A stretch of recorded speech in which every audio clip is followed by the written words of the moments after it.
Let's get into the land of Ethiopia, because this is the first nation that is spoke of in the Bible.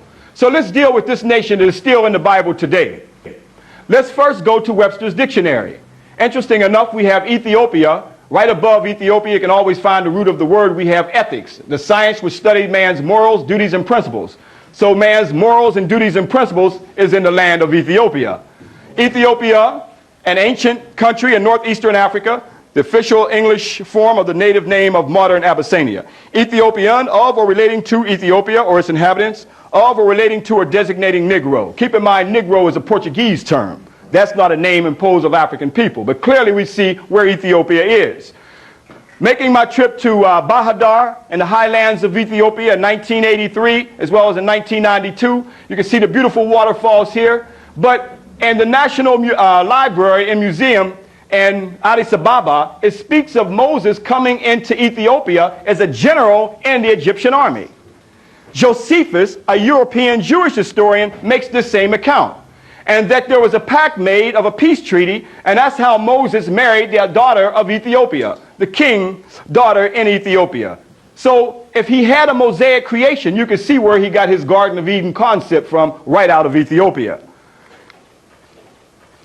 Now, here we see Lake Tana, showing where the Blue Nile encompassing the whole land of Ethiopia.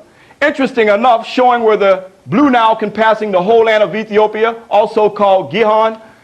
That's the same river that's spoke of in the Bible. In Genesis chapter 2, and a river went out of Eden to water the garden, and from thence it was parted and became into four heads. The name of the first is Pison. That is it which compasses the whole land of Havilah. Havilah is one of the sons of Cush.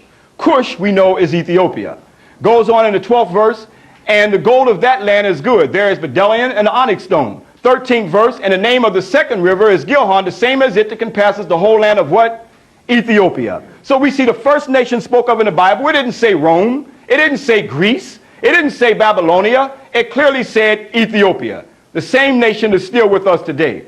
It doesn't speak of the Tigris and Euphrates River until the 14th verse. But the 15th verse, it says, and the Lord God took man and put him into the Garden of Eden to dress it and to keep it. Put him in what garden? That was the African black man's garden, right? But yet, now let me go back into your psychic and see why you got two mutanoids in your garden.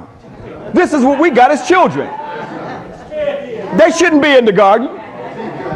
There's no lions in Europe. They taught us to hate the place, and then they looked at that land right there in Africa as the garden. This is nothing but a Tarzan syndrome. When God was coming and looking for Adam, and they had to go hide, you know what that was? That was Ra. They had to go hide because they did not have no melanin. That was the clothes. They didn't belong in the garden. That was the real issue, brothers and sisters. All right? That's right.